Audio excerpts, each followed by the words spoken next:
Olá, boa tarde. Boa tarde. O Jornal da Cultura, primeira edição dessa quarta-feira, começa agora.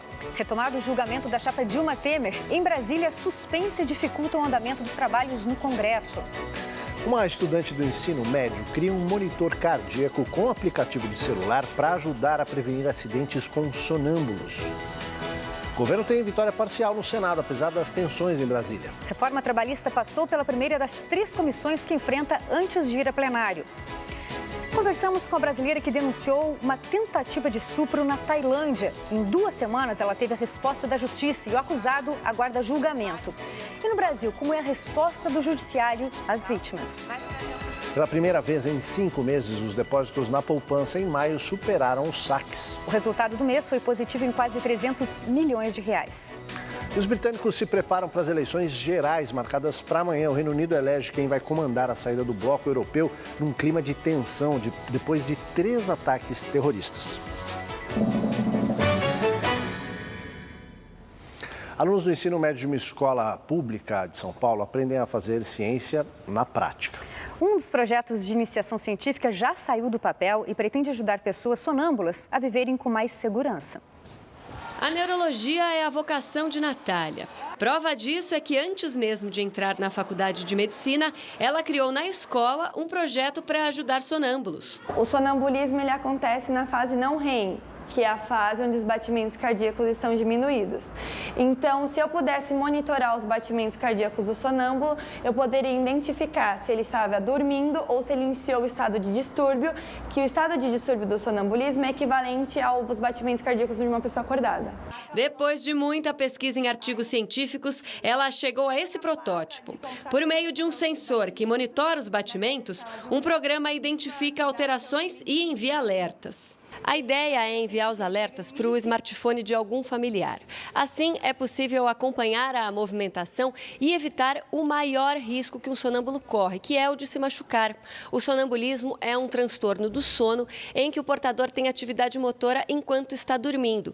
Por isso, é muito importante garantir a segurança por toda a casa. O sonambulismo é mais comum durante a infância. Atinge 15% das crianças e 3% dos adultos. Ajuda médica só é necessária no caso de episódios frequentes. Por isso, essa neurologista considera positiva a invenção de Natália. É interessante porque ao invés de monitorar a atividade motora, como a maioria dos outros dispositivos, esse vai focar mais na atividade cardíaca. Ou seja, todos os dispositivos que aumentem a segurança para o indivíduo com sonambulismo são bem-vindos. Uma empresa já manifestou interesse pela criação dela, mas para o professor da futura doutora, o principal objetivo já foi atingido. A gente incentiva muito a criatividade dos alunos, a investigação científica, o conhecimento do método científico e também a autonomia deles e a interação com os problemas que os cercam para dar uma formação mais completa do que se imagina para eles. Parabéns para esse professor, né? Para essa escola. Olha, começam hoje as 2 maiores feiras de produtos orgânicos e naturais do país. A repórter Maria Manso traz para a gente os detalhes. Boa tarde, Maria. Boa tarde, Aldo. Pois é, um mercado cada vez mais competitivo, inclusive por espaço aqui nessa bancada que a gente montou para mostrar as novidades. Tem novos tipos de óleo para cozinhar, tem produtos de limpeza, produtos de beleza, tem, olha só, pipoquinha de sorgo, tem óleo de coco em sachê, porque é mais prático, porque hoje as pessoas estão procurando muita comodidade. Tem o que eles chamam de pílula da inteligência, que é tomada pelos jovens lá do Vale do Silício, quem quiser experimentar para tirar a prova, escova de dente de bambu, produtos para pets. E olha só, calçados que se apresentam como naturais, feitos com material PET, só que o solado ainda é de borracha. Eu conversei com um produtor, esse calçado aqui, esse tênis custa R$190 e ele me disse que ainda não existem no mercado opções de solado realmente reciclado. Aqueles que dizem que são de pneu, na verdade, são de borracha em formato de pneu. A gente vai conversar agora com o Abdala, que está organizando toda essa feira aqui. Está crescendo muito esse mercado, por quê? A Francal há 11 anos realiza essa feira. Uma feira que começou pequenininha e hoje nós estamos vendo aqui uma feira portentosa e que demonstra não só o potencial atual do mercado, como o futuro desse mercado. O mercado orgânico, o ano passado, cresceu 20%. Foi gerado no país 3 bilhões de reais. Consequentemente, isso tem um potencial maior no futuro, porque apenas 30% dos consumidores brasileiros até hoje experimentaram o produto orgânico, mas não são consumidores acostumados dos orgânicos. Fidelizando esses 30% e conquistando os outros 70% que nunca experimentaram, a gente pode ver o tamanho que esse mercado pode crescer. Ok, Abdala, muito obrigada, sucesso na feira. E olha, pegando o gancho disso que ele falou, uma pesquisa que acabou de ser divulgada aqui na feira também, Aldo, mostra que 84% dos consumidores de produtos orgânicos ou naturais não lembram da marca do produto. Eles só procuram o selinho orgânico. O serviço com todas as informações para quem quiser vir aqui na feira está aparecendo aí na tela. A entrada é gratuita exatamente porque eles querem aumentar o interesse das pessoas por esse mercado. Aldo. Ok, obrigado, Maria. Ana. A violência contra a mulher, seja aqui no país ou no exterior, tem números oficiais bem abaixo dos casos reais. A recente tentativa de estupro de uma jovem brasileira na Tailândia escancara mais uma vez os obstáculos que as mulheres sofrem ao denunciar. E nos mostra que ainda há um longo caminho a percorrer em relação ao respeito e à igualdade de direitos. A Tailândia era uma das paradas da viagem dos sonhos da atriz Bruna Fornazier. Mas uma tentativa de estupro no hostel enquanto dormia mudou o tom do passeio. O desabafo nas redes sociais a fortaleceu para buscar justiça. Tantos comentários, compartilhamentos e tudo, eles meio que me encorajaram a falar. A princípio, ela sentiu na pele o descrédito que, na maioria das vezes, as mulheres vítimas de violência sexual sofrem. Quando eu fui na delegacia pela primeira vez, foi horrível. Todas as vezes que eu falava a palavra estupro, os policiais davam risada, assim, tipo... A Bruna denunciou o abusador à justiça tailandesa. Em 2 semanas, ele foi encontrado em uma outra ilha do arquipélago, preso e encaminhado a um juiz que determinou uma fiança. O acusado pagou o valor de $6 mil para esperar o julgamento em liberdade e não poderá sair do país pelos próximos 30 dias. Um tribunal, então é como de filme, assim, tem um juiz lá em cima e eles só falam tailandês. Começa a chorar quando acabou porque é uma sensação mesmo de alívio e dever cumprido. Para a representante da Sempre Viva organização feminista, a rápida resposta à denúncia não é comum aqui no Brasil. Nós vivemos numa sociedade extremamente machista e misógina, né? Onde a palavra das mulheres sempre vale menos do que as dos homens. E isso mesmo sendo a palavra de um agressor, né? Então, essa cultura impõe para as mulheres sempre o ônus de ter que provar que isso aconteceu com ela. O presidente da Comissão de Relações Internacionais da OAB São Paulo explica que a Tailândia participa de convenções internacionais que protegem a mulher. Mas a resposta da justiça ao ataque sofrido por uma turista pode não ser a mesma dada às cidadãs tailandesas. Quem viaja pode levar algumas informações para agilizar o atendimento e a busca de proteção e apoio. Antes de viajar, na sua programação, na sua arrumação de viagem, coloca lá o número de emergência da embaixada, do consulado brasileiro do país que você vai visitar, porque esse é o primeiro passo.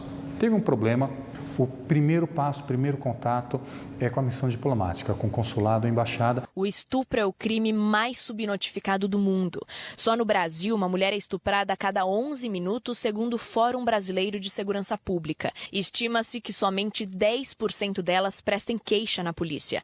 Para a violência contra a mulher deixar de ser banalizada e ignorada, a sociedade precisa agir em conjunto. Debater isso nas escolas de forma profunda, né, de como os meninos e as meninas têm que ter direitos e deveres e respeito mútuo. Na saúde pública, e aí ela tem que existir, a saúde pública, né, como acolher as pessoas, as mulheres que têm problemas de várias formas para poder tratar a violência também nesse aspecto. No judiciário, para que ele não seja moroso e desrespeitoso com as mulheres, que as mulheres vejam que a punição ela existe e que por isso é necessário denunciar. Desafio para todos nós, né? Lá de economia, a Petrobras anunciou hoje reajuste de 6,7% para o botijão de gás nas refinarias. O reajuste, que passa a valer a partir de amanhã, é parte da nova política da estatal que prevê uma reavaliação de preços todo início de mês. Se o reajuste for repassado integralmente ao consumidor, a estimativa é que o preço do gás de cozinha suba em média 2,2%, algo em torno de R$ 1,25 por botijão. Agora, outras notícias nacionais. Depósitos na poupança voltam a crescer em maio, após 5 meses de queda. E ainda, Santa Catarina já registra quase 30 mil desalojados pelas chuvas. O estado também tem alunos sem aulas e estradas interrompidas. Segundo a Defesa Civil de Santa Catarina, a maioria dos desalojados foi para casas de parentes e amigos e 2.000 estão em abrigos públicos.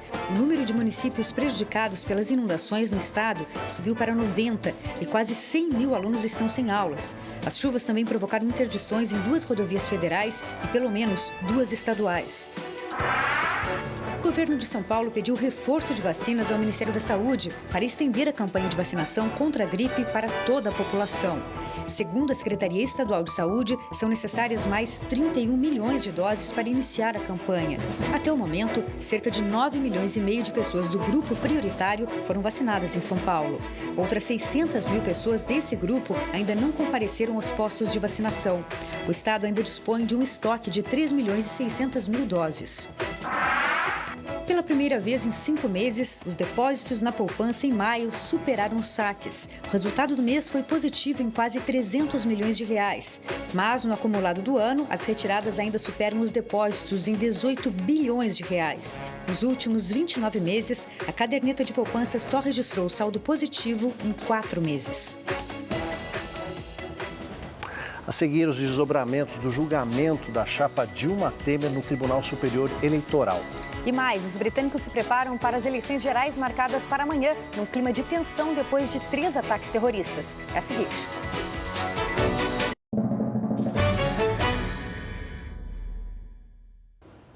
O Tribunal Superior Eleitoral retomou hoje cedo o julgamento da chapa de Dilma Rousseff e Michel Temer nas eleições presidenciais de 2014. Há 4 caminhos possíveis. A proposta do PSDB e da coligação Muda Brasil pede a cassação da chapa Dilma Temer por abuso de poder político e econômico durante a eleição de 2014. Ela foi protocolada no mesmo ano, mas o julgamento só começou há 2 meses. Daí veio um pedido de vista que paralisou a discussão até ontem, quando foi retomada pelo TSE. Esse processo amadureceu neste tempo de quase 3 anos, mas ainda assim ele foi rápido, porque foram dezenas de testemunhas ouvidas, isso todo mundo acompanhou, foram várias perícias em documentos, notas fiscais falsas ou não falsas, transferências de dinheiro daqui para ali. Ao longo do processo, o relator, ministro Herman Benjamin, abasteceu o parecer com outras investigações. Entre elas, uma que inclui denúncias de pagamentos de Caixa 2 feitas por executivos da Odebrecht. As defesas de Dilma Rousseff e Michel Temer pedem que essas informações sejam retiradas da ação. Já o PSDB quer mantê-las, conforme pedido feito ontem por Eduardo Alckmin, advogado do partido. Por outro lado, o partido se mantém firme na base do governo. Houve um movimento de deputados querendo sair da base aliada e as lideranças tentaram conter esse movimento. Além da cassação da chapa, existem outros desfechos para o julgamento. Ser adiado de novo ou inocentar os acusados. Há também a possibilidade de que o TSE determine que o processo volte ao estágio de elaboração de provas ou que dê vereditos diferentes para Michel Temer e Dilma Rousseff com o desmembramento da chapa. Uma decisão tida como incomum. Só é bom quando é para eleger, quando é para sofrer as consequências, tem que separar. Me parece esse um raciocínio um pouco torto, mas eu entendo, é um raciocínio jurídico sim, que quer separar as responsabilidades. Se condenada, Dilma Rousseff fica inelegível por 8 anos. Michel Temer também, além de ter o atual mandato cassado. Mas as instâncias judiciais permitem que ele se mantenha no cargo enquanto o recurso é julgado. Outras ameaças pairam sobre o presidente. A possível denúncia da Procuradoria-Geral da República ao Supremo Tribunal Federal pelas delações da JBS e os pedidos de impeachment entregues à Câmara. Na medida em que o governo e o presidente se tornam menos confiáveis para a população, os deputados têm menos interesse, menos incentivos para votar e aprovar essas reformas. Com margem apertada, a Comissão de Assuntos Econômicos do Senado aprova a reforma trabalhista. O texto agora ainda deve passar por outras 2 comissões do Senado antes de ir ao plenário. Senadores da oposição apresentaram 3 versões alternativas, sugerindo a rejeição da reforma trabalhista ou mudanças no projeto aprovado pela Câmara em abril. Mas todas foram rejeitadas. Depois de 8 horas de sessão, o relatório do senador Ricardo Ferraço, que mantém inalterado o texto da Câmara, foi aprovado por 14 votos a 11. Enviada pelo governo Temer ao Congresso no ano passado, a reforma trabalhista estabelece pontos que poderão ser negociados por acordo coletivo entre patrões e empregados, passando a ter força de lei. A reforma também extingue a cobrança do imposto sindical de um dia de salário, descontado anualmente dos trabalhadores. Com a aprovação, o texto deve agora passar pelas comissões de Assuntos Sociais e de Constituição e Justiça do Senado antes de seguir para a votação em plenário. O Palácio do Planalto articula uma forma de acelerar o calendário de votações e aprovar a reforma trabalhista ainda no primeiro semestre. E nesse dia de expectativa em Brasília e em todo o país, com julgamento pelo TSE do pedido de cassação da chapa Dilma Temer, a gente conversa agora com o repórter Leandro Magalhães, que acompanha os desdobramentos dessa votação e tem mais informações ao vivo para a gente direto de Brasília. Boa tarde, Leandro. Continuando isso. Olá, Aldo. Boa tarde a você, boa tarde a todos. Aldo, nós estamos aqui bem na entrada, bem próximos da entrada do plenário do Tribunal Superior Eleitoral. Bem, a sessão hoje começou com 10 minutos apenas de atraso, começou às 9h10 da manhã. E qual é a fase em que os ministros estão agora? Eles estão analisando, discutindo aí os questionamentos da defesa da ex-presidente Dilma Rousseff e da defesa do presidente Michel Temer. Eles fazem 3 questionamentos. O primeiro, cerceamento da defesa, que houve cerceamento da defesa no processo, durante esse processo de coleta de provas, de informação, provas ilícitas e também a ampliação de causa de pedir. O que é isso, ampliação de causa de pedir? Bem, a defesa, tanto da ex-presidente Dilma Rousseff quanto do presidente Michel Temer, alegam que as provas coletadas das delações da Odebrecht não deveriam ser incluídas, no caso, no processo. Por quê? Porque eles dizem que o processo foi iniciado em 2014 e não teria necessidade. Todos esses pontos foram rebatidos pelo relator, o ministro Herman Benjamin. O ministro Herman Benjamin, ele rebateu aí a questão do cerceamento em relação também às provas ilícitas. Sobre esse ponto, provas ilícitas, o plenário ele já indeferiu já. Portanto, eles estão analisando agora, porque daqui a pouco eles vão fazer o voto em relação aos outros 2 pontos desses questionamentos da defesa. Lembrando que o presidente do TSE, ministro Gilmar Mendes, falou agora há pouco que haverá sim sessão amanhã o dia todo, daqui a pouco será interrompida a sessão e na sexta-feira também haverá sessão. Aldo. Obrigado, Leandro, pelas informações. Ana. Foi inaugurada agora há pouco a ampliação da estação de tratamento de esgoto de Barueri, na Grande São Paulo. Com o fim das obras, mais 1.200.000 pessoas serão beneficiadas. Com a ampliação, a estação de tratamento de esgotos de Barueri se torna uma das maiores da América Latina e deve tratar o esgoto de 1.200.000 pessoas. Antes, a estação processava 9.500 litros de esgoto por segundo. Agora, a capacidade aumentou para 12.000 litros. Com isso, todos os dias, 216 milhões de litros de esgoto provenientes de diversos bairros do centro e das zonas sul, norte e oeste da capital e de 9 cidades da região metropolitana deixam de ir para os rios sem tratamento. O investimento da obra é de 390 milhões de reais. Uma grande conquista, tirar esgoto do rio Tietê, dos seus afluentes, limpar a bacia hidrográfica e perseverar nesse trabalho. Agora as notícias internacionais. Um avião militar com 116 pessoas a bordo caiu na costa de Mianmar, no sul da Ásia, na manhã de hoje. A aeronave com militares e familiares saiu do sul do país em direção à capital. Autoridades investigam a possibilidade de falha mecânica. Amanhã os britânicos vão às urnas em eleições gerais. No Irã, pelo menos 12 pessoas morreram e outras 42 ficaram feridas em ataques simultâneos na cidade de Teherã. O Estado Islâmico reivindicou o atentado. A agência iraniana de notícias Tasnim informou que um grupo de homens invadiu o parlamento iraniano por volta das 10 horas da manhã no horário local, 3 horas da manhã no horário de Brasília, quando acontecia uma sessão. Um deles disparou explosivos colados ao corpo, deixando mortos e várias pessoas feridas. Já no mausoléu do Ayatollah Khomeini, fundador da República Fundamentalista Islâmica, um atirador disparou contra várias pessoas. Um homem de 30 anos foi detido em Londres, suspeito de participação na preparação dos ataques do último sábado na capital inglesa. A identidade dele não foi divulgada. Os 3 responsáveis diretos pelo atentado foram mortos pela polícia no local e já foram identificados. Hoje, a polícia confirmou que um corpo encontrado no rio Tâmisa é da 8ª vítima do atentado na London Bridge. A primeira-ministra Theresa May sugeriu ontem reforçar as restrições a suspeitos de terrorismo. Nesse clima de tensão e desconfiança, os britânicos vão às urnas amanhã em eleições gerais. Theresa May antecipou o pleito marcado para 2020, visando ampliar o poder conservador no parlamento, mas viu um crescimento do Partido Trabalhista de oposição nos últimos dias. Resta saber quem realmente vai votar, já que o voto não é obrigatório por lá. As eleições desta quinta-feira vão definir quem vai negociar a saída da Grã-Bretanha da União Europeia e outros acordos internacionais. No mês passado, 22 pessoas morreram durante um ataque num show em Manchester. E em março, 4 pessoas morreram durante um atentado perto do parlamento. Agora é a hora do respiro com Cadu Cortez. Tudo bem, Cadu? Tudo bem, Ana? Vamos respirar. Salve, Cadu, bem-vindo. Salve, tudo bem, Aldo? Vamos lá para a nossa hora de esporte, respirar tranquilo. A gente começa já com os gols desta terça-feira. Teve Série A e Série B também, vamos ver. Internacional e Figueirense, Guto Ferreira adotou uma estratégia inusitada na sua estreia. Sem vencer a 3 jogos, o treinador preservou D'Alessandro e outros 5 titulares e deu resultado. Com muita luta e não lá muito futebol, o Colorado venceu o Figueira por 2-1 e deu um passo importante rumo a um resgate na sua luta para voltar à elite. Vitor Cuesta e Diego anotaram os gols do triunfo. Enan descontou para os donos da casa.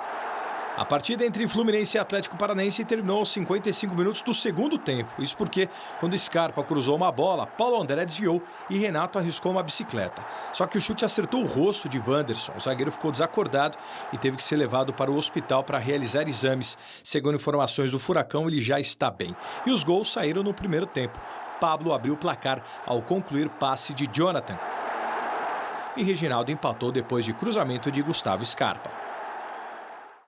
Muito bem, do futebol a gente vai para o vôlei. O Brasil oscilou bastante, mas estreou com vitória no torneio de Montreux. Vamos ver como é que foi. Irregular e com muitos erros na recepção, o Brasil penou, mas conseguiu superar a Polônia. Coube a Tandara soltar o braço para fechar o set, explorando o bloqueio rival, 25-20. No segundo set, a Polônia cresceu no saques, abrindo 3-1 e manteve a regularidade para selar um empate em 25-21. O saque de Efimienko voltou a bater a seleção no início do terceiro set, mas houve resposta, com bloqueios importantes de Carol e Tandara. O Brasil desperdiçou um set point, mas Tandara liquidou a parcial em 25-23. Amanda iniciou o quarto set como titular na vaga de Drusila. O placar manteve-se mais parelho do que nas parciais anteriores. Zé Roberto pediu tempo quando a Polônia salvou um match point. A Denise, no bloqueio, deu números finais ao jogo, 26-24. Com uma base jovem e ainda com pouca rodagem internacional, Zé Roberto contou principalmente com a experiência das campeãs olímpicas remanescentes no grupo para assegurar o resultado favorável, principalmente Tandara e Natália. Final, 3-1 Brasil. Vitória importante para dar confiança, principalmente às jogadoras mais jovens. A gente fala de tênis agora. Por conta da chuva, ontem em Roland Garros, os principais jogos do dia aconteceram hoje, desde as 6 horas da manhã. Vamos ver como é que foi. Rafael Nadal está voando e dando sorte. O espanhol contou com a desistência do compatriota Pablo Carreño Busta no início do segundo set, quando já vencia a partida por 6-2 e 2-0 para avançar em Paris. Assim, o 9 vezes campeão do Grand Slam francês vai em busca do 10º título. Vai encarar Dominic Thiem, que, acreditem, despachou Novak Djokovic. O jogo teve um duelo muito disputado no primeiro set, decidido no desempate. O austríaco errou menos, matemática simples, mais bolas vencedoras e o sérvio perdendo o controle. No fim, um 6-0 no último set.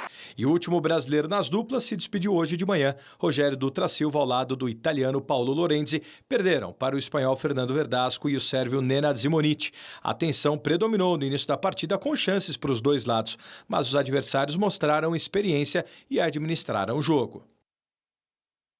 E após a derrota de hoje, Djokovic declarou que pode dar tempo do tênis. Ele é o atual número 2 do mundo, está caindo de rendimento. E o único brasileiro remanescente no torneio é no juvenil, torneio juvenil de Roland Garros, Thiago Wilde, de 17 anos, que venceu nas oitavas de final pela primeira vez.